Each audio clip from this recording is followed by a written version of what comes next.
channel. It's your girl, Queen Liberati, aka Suicide's Rival, and I'm stoked to be back to read you day 26 of my Give It 100 My Weight Loss Journey in 100 words.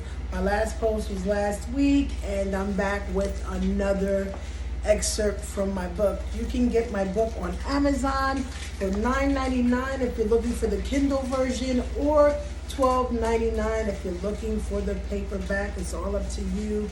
I hope you get something. I hope you get something. So today on Give It 100, I want to share day 26 with you. And the word of the day is fearless. Fearless, Fearless, fearless. Wednesday, July 6, 2016, day 26. When you wake up to the news of yet another black man killed by police, fear is the first thing you're met with. And the question why starts vehemently stomping in your mind. Why is this okay? It's just terrible because all I want to do is live a happy and peaceful life. I just want to accomplish goals that will provide happiness to my children. Is that too much to want in this world? I feel so guilty today for wanting to live. Many of us are being exterminated like rats. We are being hunted and killed, and we the people must just take it and be quiet. I realize that the more we remain silent, the more the wrong message is conveyed. We are human beings. We bleed, we hunger, we thirst, we use the restroom. We are all the same. I'm tired of hearing of these murderous stories. No one wakes up wanting to make the headlines. No one goes to bed and says that when I arise from my slumber, I'll become famous because of my death. Why can't we all just get along? Why can't we all live? I'm going to live and not die. I have to decree this. I will die, but not before I live. I will approach this world with braveness. I can't stay hidden. I won't allow these deaths to make me more afraid. I've had to fight isolation before, staying in the house because of fear, because at any given time I felt like I could get killed. But I won't allow terror and dread to fill my heart again. I will die in action. I will die living. I will die when it's my time.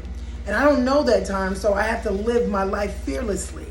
I understand that we will all pass away. We will all meet our maker, and we must all face death.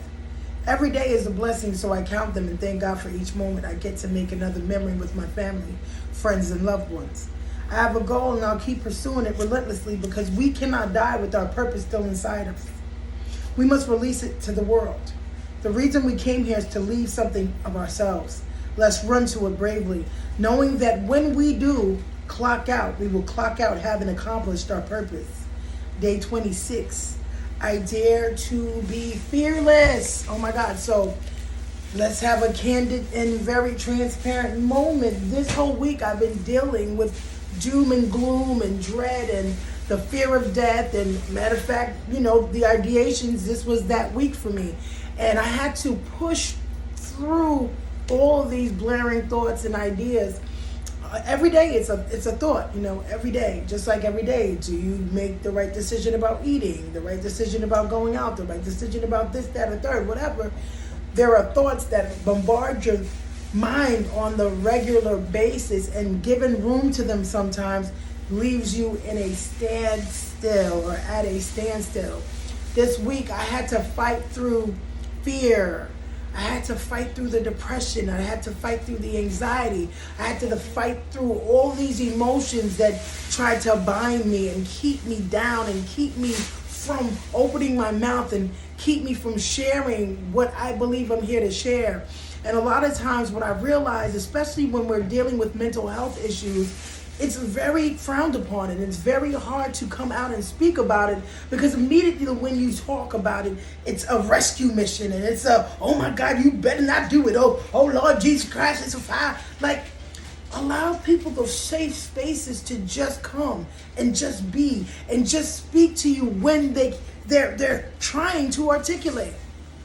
We make people feel so uncomfortable with their truths, and we try to force horse pills down people's throat about how we were able to come out of our dark places. And again, don't get me wrong. Yes, testify. You are a testimony. I have a testimony. We all have testimonies. But the way that you got out of your dark time might not be the way that I get out of mine, and I can't be so quick to make you come out of the darkness because of my secondary pain. A lot of times we're wanting people to just come out of their grief, come out of their sadness, come out of whatever they're going through, because we are going through the secondary pain and we don't want to feel the pain. So we try to push people. Oh, no, don't you cry, because crying will make you uncomfortable. Sometimes she has to cry. It's okay. Let the tears out.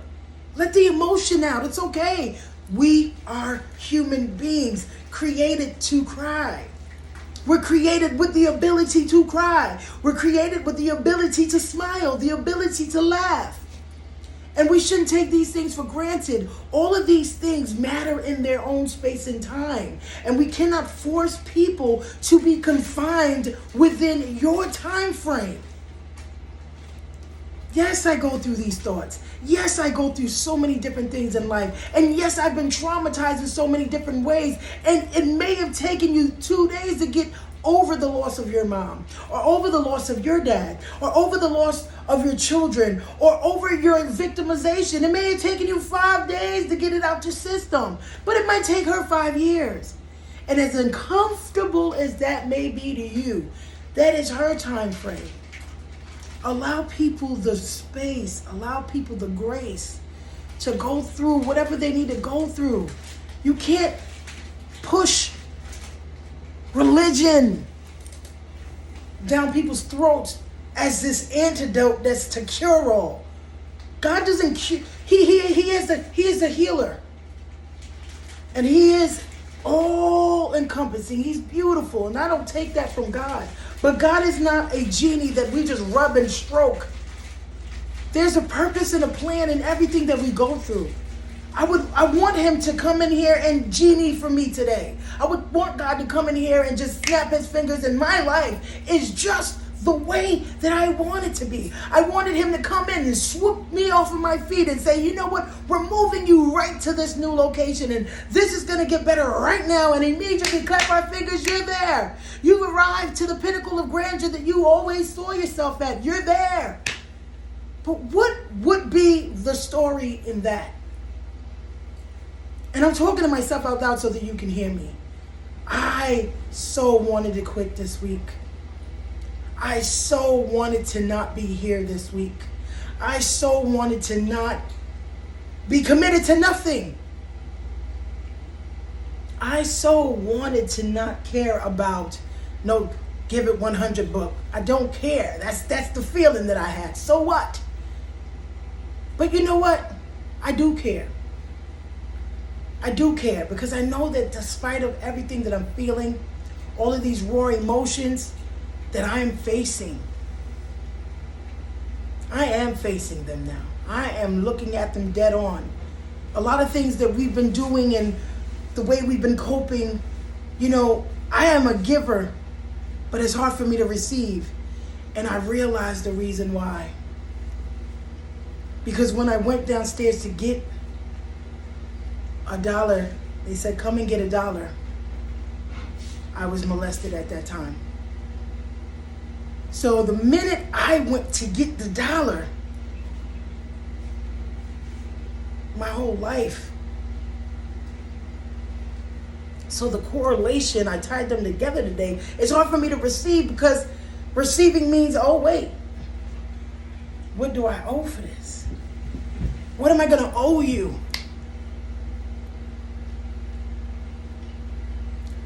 What am I going to owe you?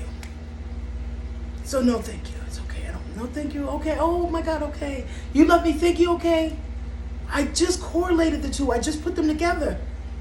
I just realized the reason why it's hard for me to receive love, hard for me to receive gifts and receive affirmation and praise. I love myself. Can't nobody talk to me about me. I love me. Nobody can shake me from the confidence that I have. I know me. But when it comes to receiving outside love, because that $1 changed my life. And that was in the beginning of that. That was another human being who added on to victimization. but it was a dollar that I correlated with receiving. Anything coming in, there has to be something going out. There's no genuine gifts in my thoughts, but there are so many great people out here that just want to pour out to you. And a lot of times God has tried to pour out, but you couldn't receive it because you correlated the idea and the thought of receiving with this thought. So they became fused and merged together. So you're like, no, sir, I'm good. I don't need your love. No. That's okay. Because what am I going to have to give for this niceness that you're showing? So on that note, yes, I'm talking about fearless, and I'm not deviating from that. But those were all the things that have been compiled and deposited onto us, onto me, that keep us from being fearless. Walking in fear, walking in dread, walking in agony, walking in torment, mental anguish. We have to do the work. And I'm proud of myself for making the distinction or making that realization. Oh, wow, I get it. So I'm going to start working daily on opening myself up to receive. Because God can't force his way into our hearts. God can't force a blessing on you. You have to be humble to receive. And when you have the guards up and you're blocking it and you're like, oh no, you can't receive. So you've been in your way the whole time, Queen Liberati. How can you receive if you've got the walls up and you're making other people feel bad for giving you something? Because you've been victimized to think that gifts have to be paid for some way, when there's no such thing. When someone gives you a gift, when God's blessings come to us, and it adds no sorrow with it. So anyone who's giving you something and making you pay for what they're giving, you don't need that gift. If it's a gift, why am I giving you something? If you're blessing me, then why am I flipping the whole bill? And again, it's not that you shouldn't flip a whole bill if you can flip a bill, but if it comes in the form of a gift that you have to pay, no sir, thank you. No ma'am, thank you. So on that note, I'm going to leave you with, you're worth the extra push. You're worth the living fearless. You're worth it all. Keep going. And I'm not just saying these things. I'm living them every day. I have to fight myself every day. And so when I come on here to others, it may be nothing to them, and it's okay if it doesn't, but I'm going to keep the commitment to myself. I don't care if it takes me till I have gray hairs all over to just finish reading the book. I'm going to keep coming up on here hoping that someone hears something that I'm saying, that it resonates to somebody. On that note, have a blessed night. Thank you for your time. God bless you. It's Queen Liberati, a.k.a. Suicide's Rival. And I'm out. Living is our survival. Mwah. Don't forget to like, comment, subscribe, share. Press the notification bell button so you can know every time I'm on here spilling out. Just love y'all. Mwah.